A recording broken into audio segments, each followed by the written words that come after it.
Ekang sighed, feeling the weight of their suspicion. He knew he couldn't explain the sea goddess's blessings, not without revealing the mermaid's existence. I will try, he said. I will try to be the same Ekang I have always been. But the villagers were skeptical. They knew that Ekang had been changed forever, and they didn't know how to accept it. As the days passed, the villagers' suspicion turned to hostility. They would mock Ekang, calling him sea spawn and mermaid's lover. Ekang tried to ignore them, but it was hard. He felt like an outcast, a stranger in his own village. And then, one day, the villagers' suspicion turned to violence. A group of men, fueled by anger and fear, attacked Ekang as he walked along the shore.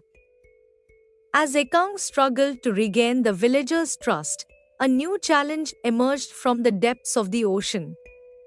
The mermaids, once united in their love for Ekang, began to turn against each other. Arya, the pale-skinned mermaid with hair as black as the night, grew jealous of Ekang's attention towards Luna, the mermaid with skin as golden as the sun. Arya saw Luna as a threat, a rival for Ekang's affections. Why does he spend so much time with her? Arya asked her sisters, her voice laced with venom. Does he not know that I am the most beautiful, the most alluring? Her sisters tried to calm her down, but Arya's jealousy only grew. She began to plot against Luna, to find ways to drive a wedge between her and Ekang. Meanwhile, Luna sensed Arya's hostility and tried to avoid her. But Arya was relentless, her rivalry with Luna fueling her every move. As the tension between the mermaids escalated, Ekang found himself caught in the middle. He didn't know how to navigate their rivalry, how to keep both Arya and Luna happy. One day, Arya confronted Ekang, her eyes blazing with anger. Why do you love her more than me? She demanded. Ekang tried to explain, but Arya wouldn't listen. She stormed off, leaving Ekang feeling helpless and confused. Luna, sensing Ekang's distress, swam to his side. Do not worry, my love, she said. Arya's jealousy will consume her. She will realize too late that her rivalry was futile. But Ekang knew that the rivalry was far from over. He had to find a way to end it, to bring peace back to the mermaids and the ocean. As the rivalry between Arya and Luna intensified, Ekang realized that his love for the mermaids came with a steep price.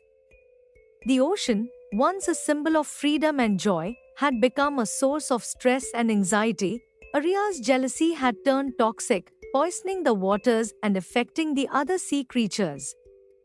Luna, trying to protect Ekang, had begun to distance herself from him, fearing Arya's wrath.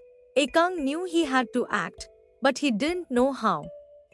He couldn't choose between the two mermaids, not without hurting one of them irreparably. One day, while swimming in the depths of the ocean, Ekang stumbled upon an ancient sea witch.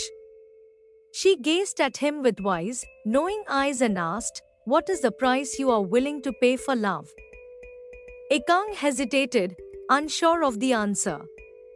The sea witch cackled, "Love always comes with a price, young one. Are you willing to pay it?" Ekang thought of Arya and Luna, of the joy and pain they brought him. He knew he couldn't give up on them. Not yet. I'll pay it, he said, his voice firm. I'll pay any price for love. The sea witch nodded, a sly smile spreading across her face. Very well, young one. But remember, the price of love is always higher than you expect. As Ekang returned to the mermaids, he realized that the sea witch's words were true. Arya's jealousy had reached a boiling point, and Luna was beginning to lose hope. In a desperate bid to end the rivalry, Ekang made a choice. One that would change the course of his life forever. I love you both, he said, his voice ringing out across the ocean. But I can only be with one of you. Arya, my love, I choose you. Luna's face fell, her eyes welling up with tears. Arya, triumphant, swam to Ekang's side, her smile radiant, but as they embraced, Ekang felt a pang of sorrow. He knew he had hurt Luna, and that their love was lost forever. The sea witch's words echoed in his mind, the price of love is always higher than you expect. Ekang realized that his choice had come at a great cost, one that would haunt him for the rest of his days. As Ekang and Arya's relationship deepened, the ocean began to suffer. The sea creatures, once abundant and vibrant, began to disappear.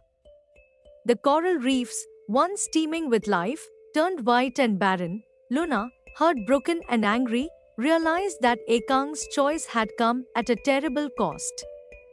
She knew she had to act to save the ocean and the creatures she loved. One day, she sought out the sea witch, determined to find a way to reverse the damage. The sea witch listened, her eyes filled with a deep sadness. The only way to save the ocean, she said, is for Ekang to give up his love for Arya. He must make the ultimate sacrifice or risk losing everything.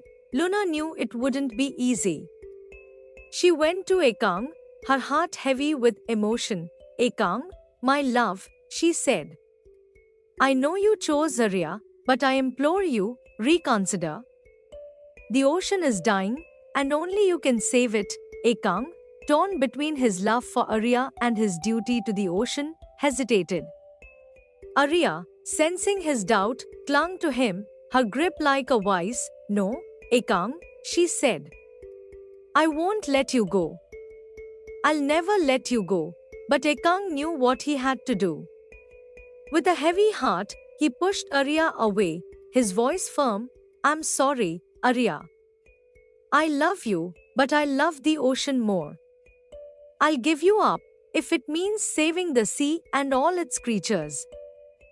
Arya's face contorted in rage, her eyes flashing with anger.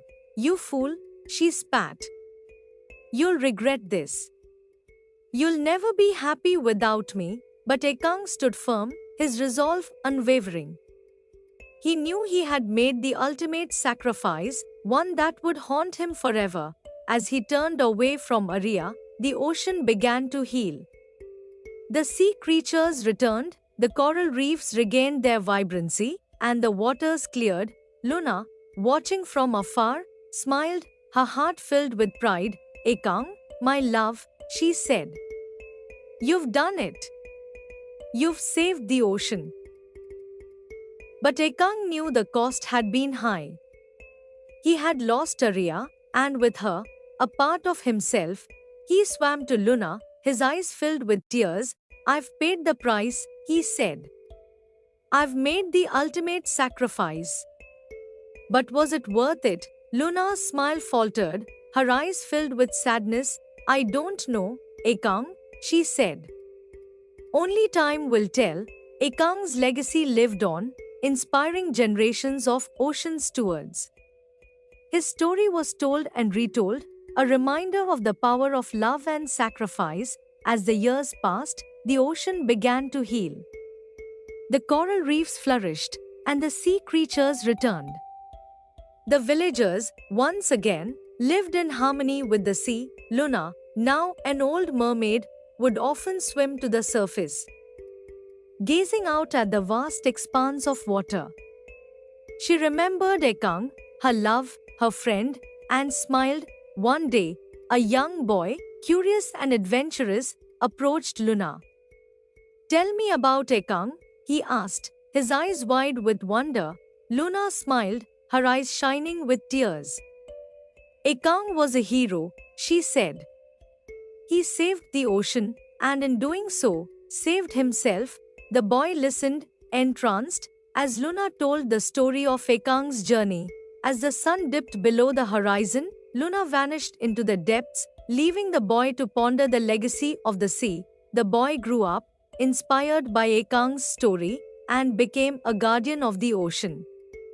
And so, the cycle continued, each generation passing on the legacy of the sea. Ekang's love and sacrifice had changed the course of history, reminding all who heard his story of the transformative power of love and the importance of protecting the ocean, our greatest treasure. The end.